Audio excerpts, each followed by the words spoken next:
దేవుని ఘనమైన నామమునకు స్తోత్రములు. ఈ వాగ్దానం వింటున్న మీకందరికీ మన ప్రభువును ప్రేరక్షకుడైన యేసుక్రీస్తు నామములో శుభములు, మా హృదయపూర్వకమైన వందనములు తెలియచేస్తున్నాం. ఈరోజు దేవుని వాగ్దానం లేవీకాండం 26వ అధ్యాయము 9వ వచనం. నేను మిమ్మును కటాక్షించి మిమ్మును విస్తరింపచేసి నిబంధనను స్థాపించేదను. ఈ మంచి వాగ్దానం మన మంచి దేవుడు మనందరి పట్ల నెరవేర్చునుగాక. ఆమేన్. మన దేవుడు ఆయన ఇస్తున్న చక్కని వాగ్దానం చూడండి. మనల్ని కటాక్షిస్తానంటున్నారు. ఆయనకి కటాక్షం కలిగిందనుకోండి, ఆరోగ్యం లేని వారికి ఆరోగ్యం వస్తుంది. ఆర్థికంగా ఇబ్బందులు పడుతున్న వారి ఇబ్బందులు తొలగిపోతాయి. అప్పుల ఊబిలో ఉన్నవారు ఆ ఊబి నుండి బయటకు వస్తారు. కుటుంబ సమస్యలతో నలిగిపోతున్న వారు ఆ సమస్యల్లో పరిష్కారం పొందుతారు. నిజంగా దేవుని కటాక్షం మన మీద ఉంటే మన పరిస్థితులన్నీ మారిపోతాయి. అందుకు ఈరోజు ఆయన అంటున్నాడు, మిమ్మల్ని కటాక్షిస్తాను అంటున్నాడు. అంత మాత్రమే కాదు, మిమ్మల్ని విస్తరింపచేస్తా.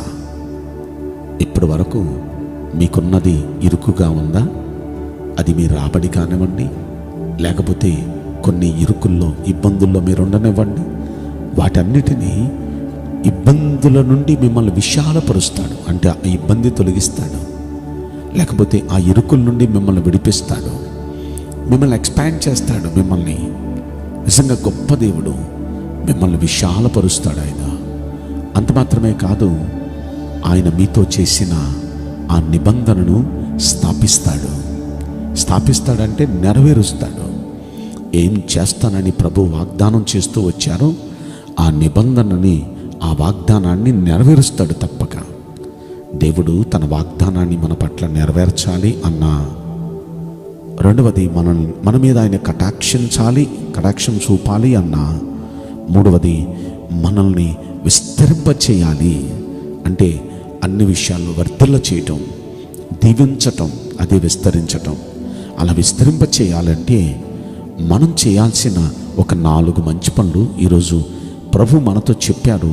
ఆ మాటల్ని మనం 1, 2, 3 వచనాల్లో మనకు తెలుస్తుంది. మొదటి మాట అంటున్నాడు, దేవునికి ఇష్టం లేనివి. ఆ మొదటి వచనంలో మీరు చదువుకోండి. దేవునికి ఇష్టం లేని కొన్ని ఉన్నాయి. వాటిలో విగ్రహారాధన ఇలాంటివి. ఆ దేవునికి ఇష్టం లేని ఏమున్నాయో అవి మీరు మానేయాలి.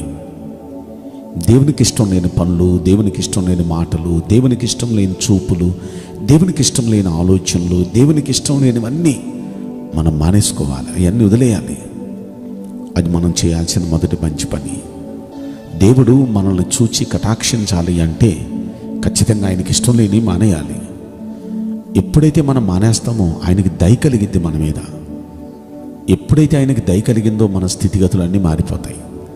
కనుక దేవుడు ఈ వాగ్దానం వింటున్న మీ జీవితాల మీద దయ చూపించాలి అంటే ఆయనకి ఇష్టం లేనిది ఏంటో మీలో ఉంది, అది మీకు తెలుసు. దాన్ని వదిలేసేయండి. అది మీరు వదిలేయగలిగితే ఖచ్చితంగా ఆయన మీ మీద కటాక్షిస్తాడు. మీతో ఆయన చేసిన నిబంధన ఖచ్చితంగా నెరవేరుస్తాడు. మిమ్మల్ని విస్తరింపచేస్తాడంటే వర్ధిల్ల చేస్తాడు. కనుక ఈ 3 నెరవేరాలంటే మనం మొదట ఆయనకి ఇష్టం లేని వదిలేయాలి. రెండో మాట, ఆయన నియమించిన విశ్రాంతి దినమును ఆచరించాలి. ఆయన విశ్రాంతి దినం అది పరిశుద్ధమైన దినం. ఆ రోజును ఆచరించడం అంటే ఇజ్రాయేలీలకి దేవుడు ఒక చట్టంగా పెట్టాడు. ఆ దినాన్న వాళ్ళు ఏ పని చేసేవాళ్ళు కాదు. వాళ్ళు ఎక్కడికి వెళ్ళేవాళ్ళు కాదు, ఆరాధనకు తప్ప. అది 2 కిలోమీటర్ల అలా ఒక వ్యవధి పెట్టుకొని అలా ఏ ఊరు వెళ్ళేవాళ్ళు కాదు, ఆరాధనకు తప్ప. ఇంక ఏ పని, ఏ వ్యాపారం, ఏ ఉద్యోగం, ఏది వాటి దేనికి వెళ్ళేవాళ్ళు కాదు. కేవలం దేవుని ఆరాధించటం, దేవుని సన్నిధికి వెళ్ళటం, ఇలా ఒక నియమంగా పెట్టుకున్నారు. ప్రియ దైవ జనాంగమా, గమనించండి. మన దేవుడు మనల్ని చూస్తున్నాడు, మనల్ని గమనిస్తున్నాడు. కనుక ఆయన్ని నమ్ముకున్న మనం మనం అలా నిష్టగా ఉండి నిష్టగా ఆయన విశ్రాంతి దినాన్ని మనం ఆచరించగలిగితే, అంటే అలా ఒక నిష్ట పెట్టుకొని అలా మనం చేయగలిగితే మన మీద ఆయనకి దయ కలిగిద్ది. మనతో చేసిన నిబంధనను నెరవేరుస్తాడు, మనల్ని విస్తరింపజేస్తాడు ఆయన. ఇక మూడవది మనం చేయాల్సింది ఏంటంటే ఆయన పరిశుద్ధ మందిరాన్ని సన్మానించాలి. మందిరాన్ని సన్మానించడం అంటే ఏంటి? మందిరం అది పరిశుద్ధమైంది, దేవుడు ఉండేది. ఆ మందిరం దగ్గరికి వచ్చేటప్పటికి మనం ఒక విధమైన చాలా ఒక పవిత్రమైన మనస్సు కలిగి ఉంటాం. అయితే దేవుడు కోరుకునే ఆ పరిశుద్ధ మందిరం మన హృదయమే. మన హృదయం పరిశుద్ధంగా ఉంచుకొని ఆ దేవుని మందిరాన్ని సన్మానించాలి. దేవుని మందిరాన్ని సన్మానించడం అంటే దేవుడు ఉండే ఈ స్థలాన్ని అది ఎప్పుడు పరిశుద్ధంగా ఉండేటట్టుగా చూసుకోవాలి. మనం దేవాలయాన్ని ఎప్పుడు ఊడ్చి నీట్గా ఉంచుతాం, దాంట్లో చెత్త పడేయం, దాంట్లో దుమ్ము పడేయం, దాంట్లో ఏమున్నా నీట్గా ఊడ్చి శుభ్రంగా ఉంచుతాం. మందిరాన్ని జాగ్రత్తగా చూసుకుంటాం. అలాగే దేవుడు ఉండే మందిరం మన హృదయాన్ని ఎప్పుడు ఏ విధమైన మలినం లేకుండా, అపవిత్రత లేకుండా ఆ దేవునికి నచ్చేటట్టుగా, ఆ దేవుడు మనలో ఉండేటట్టుగా మనం చూసుకోవాలి. ఎప్పుడైతే అలా మనం ఉండగలుగుతామో ఖచ్చితంగా మనం చూస్తే ఆయనకి దయ కలిగిద్ది. కనుక మనం చేయాల్సిన మూడో పని ఇది. ఇక మనం చేయాల్సిన నాలుగో పని 3వ వచనంలో అంటాడు, మీరు నా కట్టడలను బట్టి నడుచుకొని నా ఆజ్ఞలను ఆచరించాలి. దేవుని ఆజ్ఞలను ఆచరించాలి, అనుసరించాలి. వాక్యాన్ని కేవలం వినటమే కాదు, చదవటమే కాదు, అనుసరించాలి. ఈ 4 పనులు మనం చేయగలిగితే ఖచ్చితంగా దేవుడు తన వాగ్దానం నెరవేరుస్తాడు. మనం చేయాల్సిన 4 పనులు ఏంటి? మొదటిగా దేవునికి ఇష్టం లేని పనులన్నీ మానేసుకోవాలి. రెండవదిగా విశ్రాంతి దినాన్ని ఆచరించాలి. ఒక నిష్ట పెట్టుకోవాలి. విశ్రాంతి దినాన్ని నేను ఏ పని చేయను, నేను ఎక్కడికి వెళ్ళను, దేవుని ఆరాధనకు తప్ప అని ఒక నియమం పెట్టుకోవాలి. మూడవది దేవుని మందిరాన్ని సన్మానించడం. అది పరిశుద్ధ మందిరం, ఇది దేవుడు ఉండే స్థలం అని ఎప్పుడు మన హృదయాన్ని పరిశుద్ధంగా ఉండేటట్టు చూసుకోవాలి.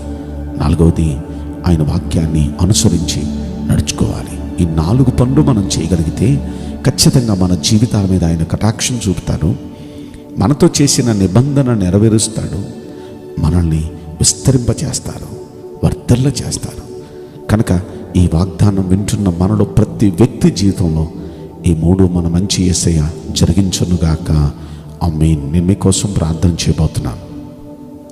పరిశుద్ధుడా, ప్రేమగల యేసురాజా, మీ పరిశుద్ధ బంగారు పవిత్రమైన నామమునకు నిండు మనసుతో కోట్ల కొలదిగా స్తుతులు, స్తోత్రములు, వందనాలు చెల్లిస్తున్నాం. ఈ వాగ్దానం వింటున్న ప్రియుల జీవితంలో దయచేసి ఈ వాగ్దానం నెరవేర్చి కృప చూపించండి. అయ్యా, నీ బిడ్డలు నీ వైపు చూస్తూ నీకు ఇష్టం లేని అన్ని వదిలేయటానికి ఇష్టపడుతున్నారు.